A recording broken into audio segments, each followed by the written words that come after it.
on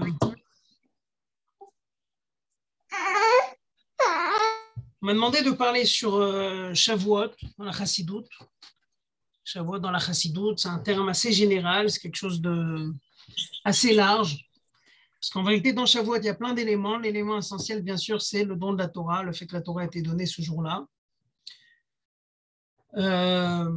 Sur la Torah, d'une manière générale, et la manière comme Chassidoute voit la Torah, c'est ça ce qui est un peu intéressant. C'est pas juste le don de la Torah, c'est comment la Torah, elle est vue avec, si on peut dire, les lunettes de la Chassidoute. On sait très bien que chaque chose, la Chassidoute, en vérité, elle est là pour éclairer et voir le judaïsme, ou d'une manière générale le monde, d'une manière particulière qui est différente de ce qu'on connaissait ou ce qu'on connaît avec la partie révélée de la Torah. Donc on va essayer de voir un petit peu qu'est-ce que Chassidoute dit sur la Torah d'une manière générale. C'est quoi la Torah? Ça veut dire quoi que la Torah elle a été donnée? Quelle était la différence entre la Torah avant qu'elle soit donnée et la Torah après qu'elle soit donnée? Et donc automatiquement on comprendra un peu plus c'est quoi Shavuot, pourquoi on fête Shavuot. Est-ce que la fête de Shavuot elle se limite uniquement à des gâteaux au fromage ou il y a quelque chose un peu plus profond avec lequel on doit partir avec un message? Alors pour commencer à expliquer un petit peu comment la Chassidoute elle voit le principe de la Torah, on va d'abord expliquer comment, d'une manière générale, quand on n'apprend pas Chassidoute ou quand on ne sait pas ce que Chassidoute dit sur la Torah, qu'est-ce qu'on pense? C'est quoi la Torah? On verra comment la Chassidoute elle change complètement cette manière de voir. Alors déjà la Torah comment elle est vue à l'extérieur, on va appeler ça, ça va être un peu, c'est pas très très beau de dire ça, on va dire comment un non-juif peut comprendre c'est quoi le principe de la Torah, c'est quoi le but de la Torah. Quand on voit avec une vue très matérielle, on va voir deux choses. Premièrement, on voit une religion. Pour qu'une religion elle avance, elle marche, elle fonctionne, on a besoin d'un livre dans lequel, en général, on va le lier au divin de la religion, au Dieu de la religion, qui a donné ce livre pour qu'on puisse étudier, pour qu'on puisse pratiquer, dans lequel il va avoir les différentes coutumes, les différentes lois de la religion.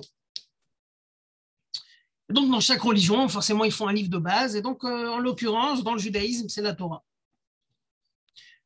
Tout ça, c'est bien beau, mais c'est uniquement si on tient que le judaïsme est une religion et si on tient que la Torah est un livre. En vérité, ce que Chassidoute va faire, c'est qu'elle va nous faire comprendre que le judaïsme n'est pas une religion et que la Torah n'est pas un livre. Elle n'est pas limitée à ce terme de livre. En vérité, la Torah, c'est quelque chose de beaucoup plus profond. Et donc, comme ça, on comprendra en même temps c'est quoi la Torah, en même temps pourquoi on fête le don de la Torah, en même temps quelle est la différence entre avant le don de la Torah et après le don de la Torah. Je vais commencer juste avec quelques questions générales pour nous lancer un petit peu dans le sujet. Ça y est, c'est marqué que la Torah en elle-même, l'étude de la Torah, la sagesse de la Torah, elle était étudiée même avant le don de la Torah. C'est marqué que Shem et Ever, ils avaient une yeshiva dans laquelle on étudiait la Torah. Et c'est dans cette yeshiva qu'Avraham Avinu, il a appris. Et ainsi de suite, Yaakov, il est parti se cacher 14 ans dans cette yeshiva. Et dans les générations d'après, on voit que Yaakov, il est descendu en Égypte, il a ouvert une yeshiva. C'est la tribu de Lévi qui n'a jamais travaillé dans l'esclavage en Égypte parce qu'elle voulait étudier dans cette yeshiva. Donc on voit que l'étude de la Torah, c'était quelque chose qui, en vérité, n'a jamais quitté le peuple juif. Il n'a jamais commencé à une date, il était toujours là. Il était présent même avant. Alors il n'était peut-être pas à l'écrit comme nous on le connaît, mais cette sagesse, les lois de la Torah existaient. Non seulement que la Torah existait, mais même les mitzvot existaient. C'est marqué qu'Avraham Avinu, il accomplissait toute la Torah. Comme ça, c'est marqué. Avraham Avinu, il a accompli toute la Torah. Yitzhak, il a accompli toute la Torah, Yaakov, et ainsi de suite. D'ailleurs, il y a les fameuses questions qui remontent, qu'on revoit dans les livres, par rapport à Yaakov, comment il s'est marié avec 2 sœurs, alors que la Torah l'interdit. On voit qu'il y avait déjà cet accomplissement des mitzvot, même avant le don de la Torah. Donc on voit les choses de cette manière, donc on se dit, bon, alors si on avait la Torah, on l'étudiait avant le don de la Torah. Et si on faisait les mitzvot avant le don de la Torah, alors pourquoi le don de la Torah? Quel est le but du don de la Torah? Quel intérêt de donner la Torah? Pourquoi toute cette mise en scène? Alors certains vont dire parce qu'il fallait faire une alliance, il fallait commencer quelque chose, mais cette alliance, elle était déjà promise à Abraham, donc on aurait pu vivre uniquement avec l'alliance d'Abraham. Pourquoi on a besoin de tout cet événement? Alors, Pour commencer, quelques détails. Déjà, on sait très bien que la Torah, d'une manière générale, pour changer un petit peu cette, si on peut dire, cette manière de voir, de dire que la Torah a été donnée pour guider le peuple juif dans son histoire et pour que le peuple juif puisse savoir quoi faire. Alors, la première erreur, elle est très simple. C'est qu'en vérité, on voit, vous savez très bien que la Torah, elle commence par le mot Bereshit. On dit, c'est quoi Bereshit? C'est Bet Reshit. Le monde a été créé pour deux raisons qui ont précédé le monde. C'était un, la Torah, et deux, le peuple juif. Ce qui veut dire que la Torah n'est pas venue, elle n'a pas été créée pour qu'on puisse bien se comporter dans le monde, mais c'est bien à l'envers. C'est que le monde a été créé pour qu'on puisse mettre en pratique la Torah. Donc, dire et donner une réponse et dire que la Torah a été donnée pour qu'on puisse savoir comment se comporter dans un tel monde, c'est faux. Parce que le monde a été créé après que la Torah existait déjà. Alors, ça veut dire quoi que la Torah existait déjà? Comment on peut dire que la Torah existait avant le monde quand la Torah elle est remplie de mitzvot assez matériels, assez limités? Parce qu'on va essayer de voir un petit peu. On va commencer avec un mot du Harizal, un mot du Harizal qui est basé sur le Zohar et qui pose une question, pourquoi la Torah, vous savez, on va commencer avec une petite histoire. C'est que la Torah elle commence avec un bet, Bereshit bara Elokim, en commencement Dieu l'a créé. Et il y a eu une histoire, il y a à peu près 2000 ans, il y avait un roi qui s'appelait Talmaï, c'est un roi grec. Il a décidé de prendre 70 sages du peuple juif, de les installer dans des pièces différentes, et il leur a demandé de traduire la Torah en grec. Donc chacun dans sa pièce, il doit traduire la Torah. Dès qu'ils ont entendu ça, ils ont décidé de décréter un jeûne. Ils ont jeûné parce qu'ils savaient que ce n'était pas évident, parce qu'ils savaient très bien que la raison pourquoi le roi grec il a demandé ça et pourquoi il les sépare, les 70 sages, c'est pour voir en vérité est-ce que la Torah elle est vraie, est-ce que la Torah c'est une Torah de vérité. Et quand il va récupérer les 70 traductions, il verra qu'il y a des différences entre une traduction et l'autre. C'est là qu'il pourrait dire, en vérité, vous mentez tous, vous êtes tous des menteurs. Et la Torah, ce n'est pas une Torah de vérité. Bon. Alors, ils se sont tous assis dans leur coin, chacun dans sa pièce. Ils commencent à traduire la Torah. Et c'est là qu'il y a eu plusieurs miracles, parce qu'ils ont changé le sens simple de la Torah dans leur traduction, aux mêmes reprises. C'est-à-dire qu'ils ont tous, les 70 personnes, ont fait le même changement dans la Torah. C'était quoi le premier changement qu'ils ont fait? C'est que quand vous prenez le livre de Bereshit, il commence avec Bereshit bara Elokim. Au commencement, Dieu a créé le monde, le ciel et la terre. Eux, ils ont décidé de changer, de traduire en grec avec les mots Elokim bara Bereshit. Pourquoi? Si je lis Bereshit bara Elokim, veut dire, je peux l'expliquer, Bereshit, il y a un certain Bereshit, c'est une personne, un Dieu, qui a créé Elokim. Et donc, à ce moment-là, le Dieu du peuple juif, c'est un Dieu créé.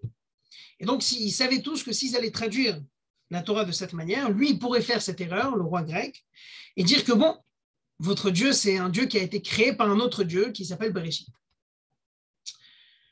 Donc, ils ont tous décidé de changer. Ils ont écrit Elokim bara Bereshit. Dieu a créé au début, au commencement, il a créé le monde. Mais Zohar, il dit qu'en vérité, le sens, ce n'est pas juste l'histoire, le sens simple de cette histoire. Il y a quelque chose de plus profond qui se cache derrière, c'est que dans le texte de la Torah elle commence avec un bet, Bereshit. Eux, quand ils l'ont traduit, ils ont traduit avec un Aleph. La Torah, elle commençait avec un Aleph, Elokim bara Bereshit. Ça veut dire qu'il y a deux manières de voir comment la Torah commence. Est-ce qu'elle commence avec un bet ou avec un Aleph? C'est quoi le sens de commencer avec un bet ou avec un Aleph? C'est très simple. On sait que la Torah, si on parle de ce point de vue, que la Torah a été créée avant le monde, la Torah existait avant le monde, et le monde a été créé par la suite. Alors à ce moment-là, ce qu'il nous reste à dire, c'est qu'en vérité, la Torah, quand elle était au point de départ, elle n'avait pas le même sens que ce qu'elle a aujourd'hui. Ce qui veut dire que quand dans la Torah, on parle de taureau et de vache, et le taureau, il a encore né la vache, etc., on ne peut pas dire qu'avant la création du monde, il y avait des taureaux et des vaches. Donc forcément, il y avait un autre sens. En vérité, c'était quoi l'autre sens? C'était un sens plus spirituel, plus raffiné. Et Dieu a décidé de matérialiser ce taureau et cette vache spirituelle en quelque chose de matériel qui a l'air d'un taureau et d'une vache. On dit comme ça sur la Torah elle s'appelle Mashal HaKadmoni. Mashal HaKadmoni, c'est un exemple, c'est une parabole. En vérité, tout ce que la Torah, nous, comment on la lit, la Torah, c'est avec des lunettes très matérielles. Et on lit la Torah, on croit que quand on parle d'un taureau et d'une vache, il s'agit vraiment d'un taureau matériel, d'une vache matérielle, de quelque chose de très limité. Mais quand on va au fond de la chose, on pourra trouver une explication spirituelle sur chacune des choses, sur chacune chacun de ces éléments qu'on voit dans la Torah, que ce soit la vache, que ce soit le taureau, on peut retrouver quelque chose de plus spirituel. Donc, quand on voit ça, quand on comprend la Torah comme ça, on comprend qu'en réalité, tout ce qu'on a reçu un matin de Torah, on a reçu quelque chose de très matériel. Dans le fond, il s'agissait de quelque chose de beaucoup plus spirituel, qui s'est un peu, on ne va pas dire dégradé, mais qu'on peut l'expliquer à quelque chose d'un peu plus matériel. On raconte sur Shlomo HaMelech. Shlomo HaMelech, on raconte sur lui qui, quand il enseignait la Torah, il expliquait, il donnait à la Torah, son enseignement, il donnait 3000 exemples. 3000 exemples. Il disait en vérité, quand il expliquait le passouk, il disait en vérité, ce passouk, vous le comprenez comme ça dans son sens simple, mais en vérité, il a un sens plus profond. Et ensuite, il avançait, il disait, mais ce sens profond que je viens de vous expliquer, en vérité, c'est encore plus profond. Et comme ça, il avançait à 3000 étapes, c'est-à-dire qu'il avait 3000 étapes pour expliquer la Torah, pour dire qu'en vérité, la Torah n'est pas du tout limitée à ce qu'on peut croire, elle n'est pas limitée du tout à ce sujet matériel, mais elle a un sujet beaucoup plus spirituel, qui vient d'un niveau beaucoup plus élevé que le monde. Elle existait avant le monde, elle parle de choses qui existaient avant le monde.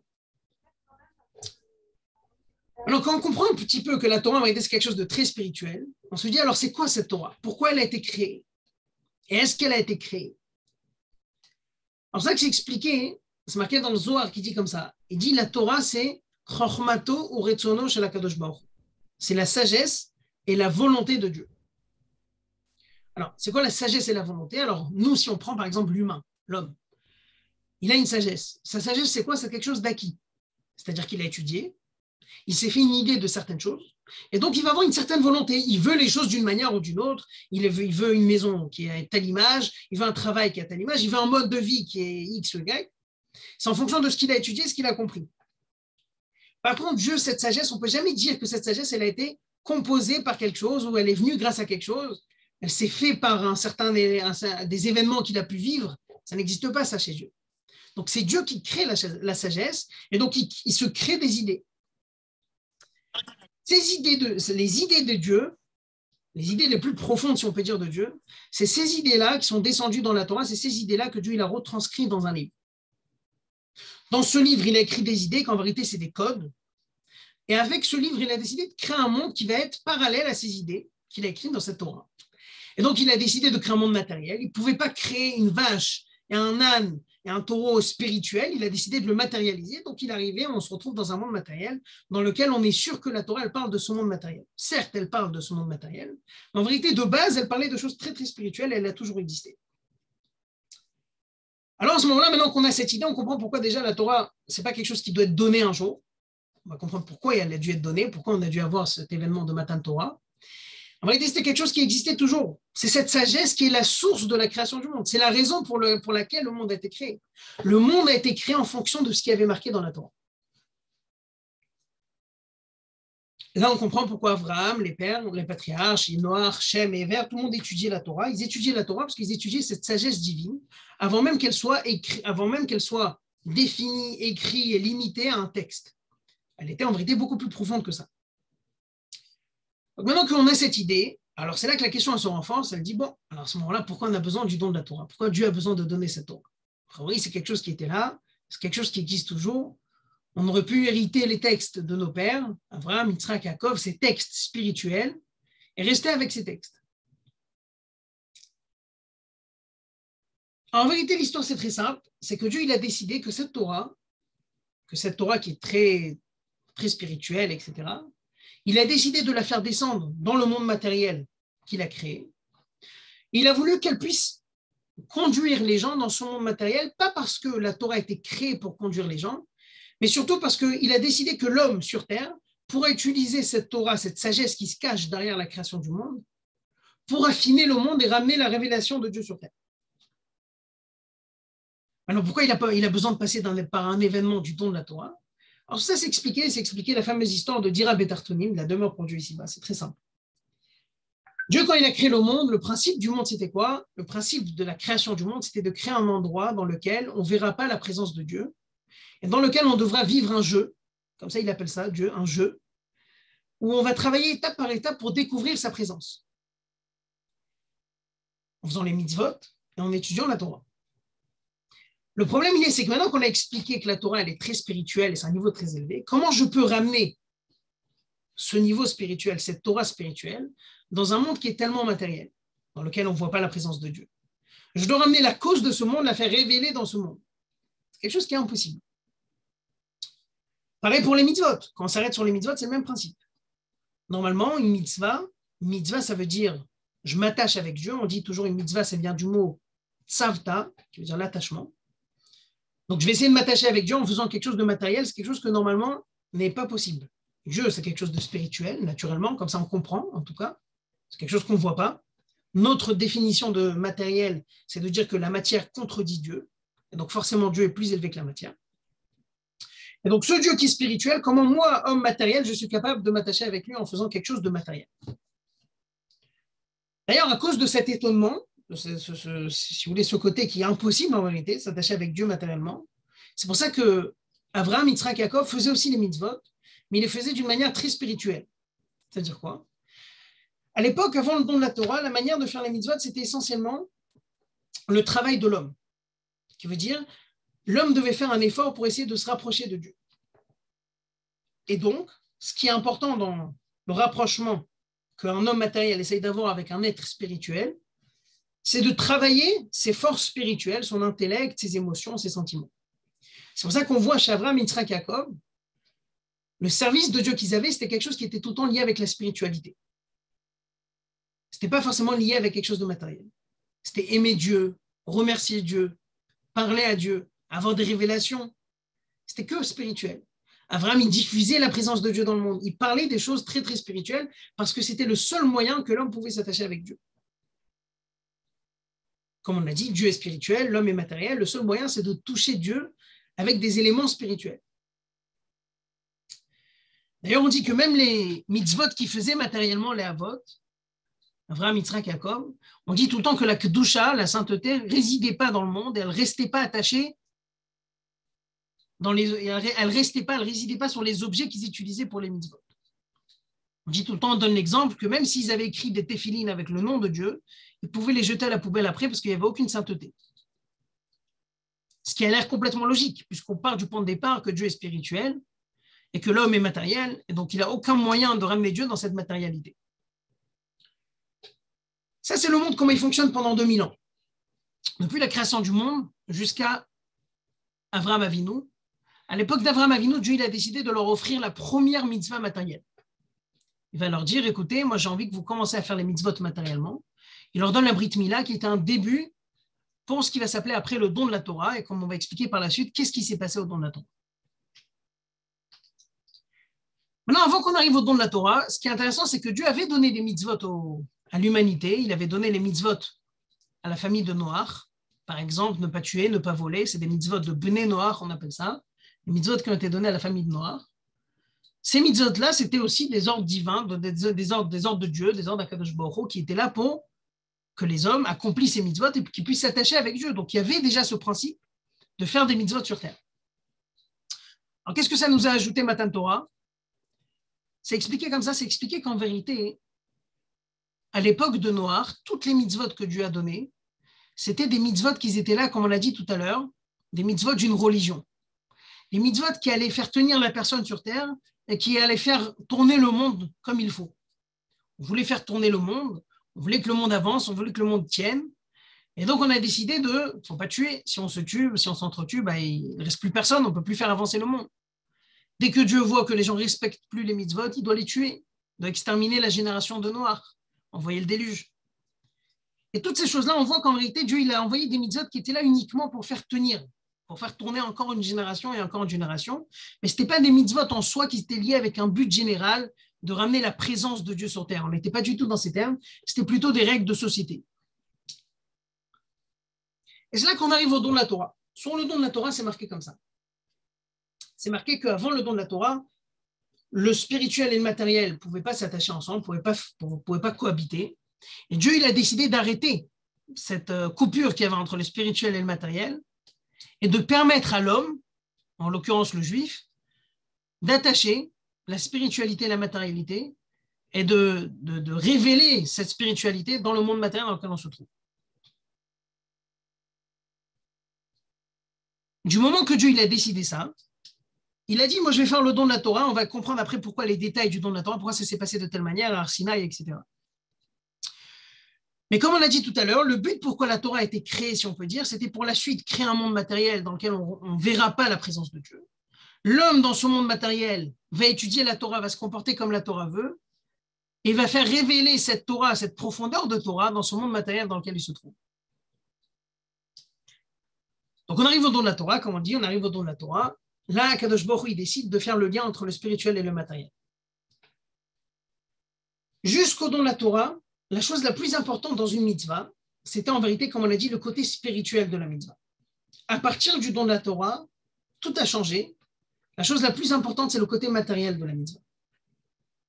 Il y a un verset dans Télim avec un très beau midrash qui dit comme ça. Lama yomru goim aye elokehem. C'est un verset qu'on dit dans le Hallel, on va le dire demain en Rosh Chodesh. Non, d'ailleurs, on ne va pas dire demain, on va dire dans Shavuot, parce qu'on saute ça demain, ce passage. Il dit comme ça, Lama yomru goim aye elokehem. Pourquoi les nations du monde viennent nous dire où est votre Dieu?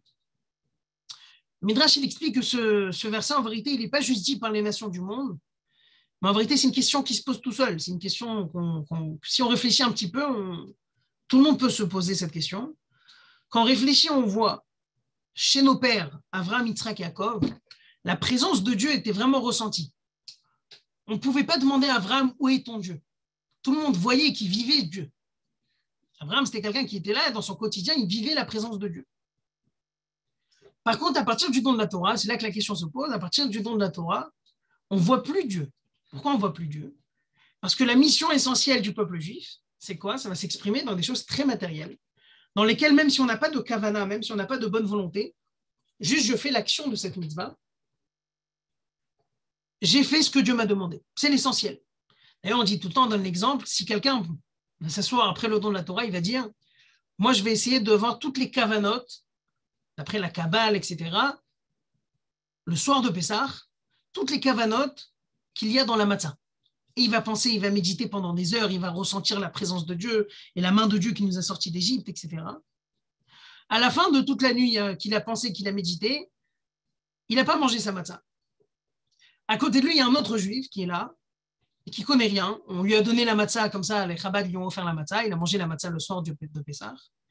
Et bien, celui qui a mangé la matzah, il a fait la mitzvah, il recevra son salaire là-haut, etc. Il a ramené la présence de Dieu sur terre. Alors que l'autre qui a vraiment vécu Pessah, il a ressenti Dieu, il n'a pas fait la mitzvah. Et donc, il n'a pas ramené Dieu sur terre. Donc, les nations du monde posent la question au peuple juif, ils disent, mais comment ça se fait? Chez vos parents, on ressentait la présence de Dieu. Il y avait la présence de Dieu. C'était des gens vivants, c'était des gens qui vivaient Dieu. Mais vous, aujourd'hui, c'est que du matériel. Vous mettez en avant la pratique de quelque chose de très technique et matériel et vous dites, je m'attache à Dieu quand je fais cette action. Mais si tu ne penses pas, pourquoi tu t'attaches à Dieu? A priori, ce Dieu spirituel devrait être ressenti dans le cerveau, dans le cœur des gens, pas juste dans l'action. Et il ne peut pas se limiter a priori à cette action. Alors bien sûr, la réponse qu'on répond à ces goïms, c'est Velokenu b'shamayim kol asher chafetz Hashem asa. Il dit Dieu fait ce qu'il veut. C'est quoi ce qu'il veut? En vérité, il nous a demandé, il nous a dit voilà ma volonté. La volonté de Dieu, Dieu lui-même n'est pas limité, c'est là qu'on arrive au point de l'erreur des gens, n'est pas du tout limité à ce qui s'appelle la spiritualité. Définir Dieu comme spirituel, ça s'appelle limiter Dieu, quelque chose qui est interdit dans la Torah. On n'a pas le droit de limiter Dieu. Quand je dis Dieu est spirituel, je suis en train de le limiter dans une définition, peut-être on ne la comprend pas parfaitement, c'est quoi de la spiritualité, mais on le limite. La même chose si je dis Dieu est matériel. Dieu n'est pas plus spirituel que matériel.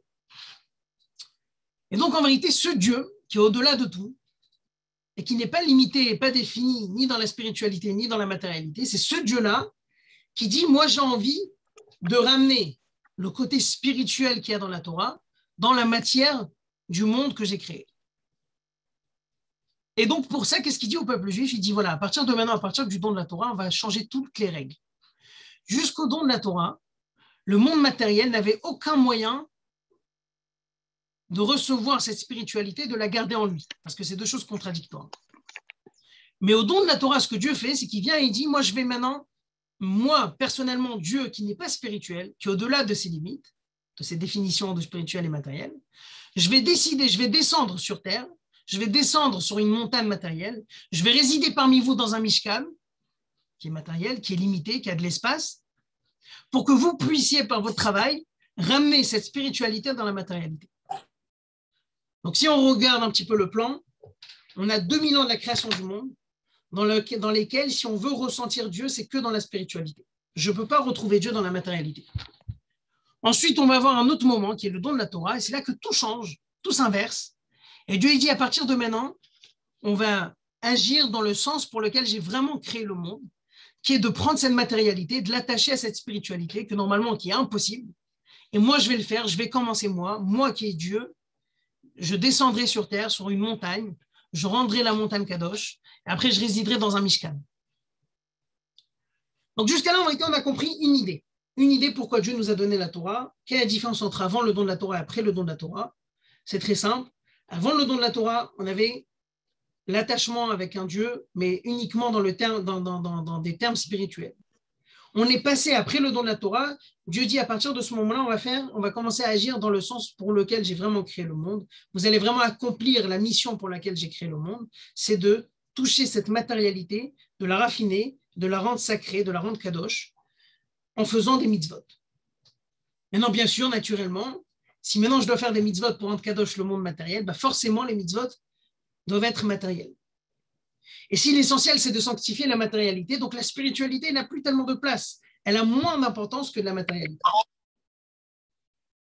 Et donc, on finit avec cette idée. C'est pour ça que quand Dieu veut donner la Torah, on peut comprendre avec cette idée, comme la Chassidut explique, le don de la Torah, on peut comprendre pourquoi il y a un midrash très connu, qu'on répète tout le temps, Shavuot, mais qui est un peu étonnant, où les anges viennent chez Dieu quand il veut donner la Torah et disent à Dieu, ne donne pas la Torah à l'homme, pourquoi tu ne la laisses pas chez nous? Dieu se tourne vers Moshe Rabbeinu, il lui dit, réponds-leur. Alors, il se tourne vers les malachim et il leur demande, écoutez, dans la Torah, c'est marqué que, il faut croire, c'est marqué, je suis Dieu qui vous a sorti d'Égypte. Est-ce que vous étiez en Égypte? Ils disent non. Alors il dit, voilà, la Torah, elle n'est pas pour vous. Elle est pour le peuple qui est sorti d'Égypte. Après, il leur demande, il y a marqué, ne vole pas. Est-ce que vous avez un Yetzer Hara qui vous donne envie de voler? Non, alors c'est pas pour vous.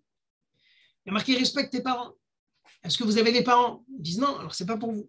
Et comme ça, il a gagné, comme ça, c'est marqué, il a pu recevoir la Torah. C'est là que la question se pose. Si vraiment la Torah elle est tellement matérielle, comme Moshe l'a présenté aux Malachim, alors à ce moment-là, la Torah n'avait rien à faire chez les Malachim. Et qu'est-ce que les Malachim passaient leur temps avec cette Torah? Qu'est-ce qu'ils voulaient dans cette Torah? Pourquoi ils voulaient la garder? Et c'est là que, d'après ce qu'on vient d'expliquer, ce que Chassidut explique, c'est logique. Que les Malachim, ils voyaient le sens profond de la Torah. Et on voulait garder, on veut garder cette Torah dans son sens spirituel. On ne voit pas l'intérêt de commencer à expliquer la Torah dans le sens le plus matériel, les termes que la Torah utilise. Pourquoi on ne la garde pas dans la spiritualité? Qu'est-ce que Moshe Rabbeinu vient leur dire? Eux, ils savent ce que Moshe Rabbeinu leur dit, ils savent ce qui est marqué dans la Torah. Moshe vient leur dire, en vérité, la Torah, le but de la Torah dès le départ, c'était d'arriver à une finalité de descendre dans le monde un jour. Et aujourd'hui, on est arrivé à ce jour. Hier, avant le don de la Torah, vous avez raison. Mais aujourd'hui, à partir de maintenant, la Torah doit descendre sur terre. C'est arrivé le moment qu'on doit ramener la Torah dans son sens simple. Et donc, laisser la Torah chez vous, c'est laisser la Torah dans un niveau, elle n'est pas en vérité en train d'accomplir le but pourquoi elle était là, et elle ne raffine pas le monde qui a été créé pour être affiné par sa Torah. Faut que je me lève. Ça nous explique un petit peu, la différence entre avant le don de la Torah et après le don de la Torah. Alors, on va passer sur un autre point qu'on va comprendre grâce à cette explication. Qu'à partir du don de la Torah, le but c'était de ramener Dieu dans la matière. On va comprendre pourquoi Dieu, le jour du don de la Torah, il a décidé, vous savez, il y a un mot du rabbi très intéressant qui dit comme ça. Allez, le jour du don de la Torah, qu'est-ce que le peuple juif a vu? Est-ce qu'il a vu le côté matériel de la Torah, révélé de la Torah, ou il a vu la partie spirituelle de la Torah? Le rabbi, Rosa, toi, on connaît le rabbi, hein? Moi, je ne connais pas le rabbi, tu ne me connais pas. Alors, donc la question, c'est qu'est-ce qu'il a révélé, qu'est-ce que Dieu a révélé dans le don de la Torah? Alors, il explique comme ça, il dit en vérité, le jour du don de la Torah, ce qui a été révélé, c'était essentiellement les parties cachées de la Torah. On dit que les Juifs, ils ont vu tous les malachim, ils ont vu tous les anges, ils ont vu des choses spirituelles plutôt que des choses matérielles. La révélation qu'il y a eu le jour du don de la Torah, c'était une révélation spirituelle. Pourquoi? Parce que Dieu veut le montrer au peuple juif que la spiritualité ne reste plus là-haut, elle descend sur terre. Et sur cette terre, maintenant, c'est à vous de ramener, de révéler cette spiritualité par votre effort. D'ailleurs, c'est pour ça que Dieu est reparti dans le ciel, si on peut dire. Il a disparu après le don de la Torah, il n'était pas là. Le don de la Torah était pendant quelques instants. Ça n'a pas duré jusqu'à aujourd'hui. Le principe, il était, c'est qu'après, il fallait laisser le peuple juif travailler tout seul, faire l'effort tout seul. Mais il voulait montrer au peuple juif cette partie cachée qu'il y a dans la Torah et leur dire, écoutez, sachez qu'on vous donne une Torah très matérielle, mais le but, c'est de retrouver une spiritualité, retrouver un sens profond dans le monde dans lequel vous vous trouvez. Pour faire ça, il faut toucher la matérialité. Il faut que vous travaillez dans la matérialité des choses. Maintenant, avec ça, on peut comprendre encore plusieurs choses. On peut comprendre pourquoi, à partir du don de la Torah, on a eu ce qui s'appelle le Beth Amikdash. Après qu'il y a eu cette union qui s'est faite entre le monde spirituel et les mondes matériels, et le but était de raffiner le monde matériel, c'est là que Dieu peut venir et résider dans un endroit dans le monde, dans lequel il dit, écoutez, je vais résider dans cet endroit, et vous, à partir de cet endroit, ramenez ma présence de partout. Là, on va partir sur un autre point qui est intéressant par rapport au don de la Torah, c'est que c'est marqué comme ça, c'est marqué que avant le don de la Torah, les mitzvot que Avraham, Yitzhak, Yaakov faisaient, c'était des bonnes odeurs. À partir du don de la Torah, c'est de l'huile, comme ça c'est marqué. Les mitzvot qu'on fait, c'est comparé à l'huile. On explique, on dit qu'en vérité, ça rejoint ce qu'on disait, c'est que tout ce qu'il faisait Avraham Avinu avant, ça s'évaporait un petit peu comme la bonne odeur, c'est très beau, mais ça s'évapore, il n'y a pas de réalité, il n'y a rien qui se concrétise, il n'y a rien qui reste dans le monde matériel, et c'est uniquement après le don de la Torah qu'on a pu laisser les choses dans le monde matériel.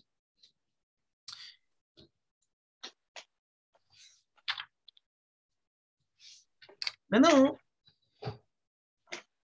qu'on comprend comment la Torah elle fonctionne, et qu'en vérité, cette Torah elle a été donnée uniquement, enfin, plutôt le monde a été créé pour qu'on puisse ramener dans le concret, pour qu'on puisse concrétiser le sens de cette volonté spirituelle que Dieu avait, on peut comprendre encore pas mal de détails. On peut comprendre aussi, par exemple l'histoire des explorateurs. Les explorateurs, ils ne voulaient pas rentrer en Israël. Les explorateurs, c'était des gens qui ont existé, qui ont vécu le mode de vie que le peuple juif avait avant le don de la Torah.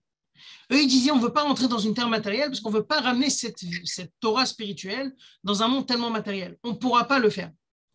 C'est impossible. Vient Dieu et Moshe Rabbeinu, ils disent non, il faut rentrer dans le monde matériel. Le but de cette Torah, elle est donnée uniquement pour le monde matériel. Donc, si on conclut ce qu'on a vu jusqu'à maintenant, après, on va finir avec un petit point intéressant de Hayom Yom. La différence entre avant le don de la Torah et après le don de la Torah, c'est très simple. Avant le don de la Torah, l'attachement avec Dieu devait se passer par un aspect très spirituel. En vérité, on comprenait la Torah dans son aspect spirituel. On n'avait pas les textes, ce n'était pas défini, ce n'était pas écrit sur du texte. Ça ne parlait pas de choses matérielles. Après le don de la Torah, c'est là qu'on a commencé à rentrer dans les choses matérielles. On est vraiment rentré dans quelque chose de très matériel et très concret. Et c'est pour ça que la Torah va venir parler d'un âne, parler d'une vache, parler de choses très concrètes. Maintenant, quand je prends les deux, et je vis en vérité avec cet esprit que la Torah de base, elle n'a pas été donnée pour que nous, on puisse vivre dans notre monde comme il faut. Mais c'est à l'envers. La Torah a toujours existé, c'est la volonté de Dieu. Et nous, on existe juste pour concrétiser cette Torah.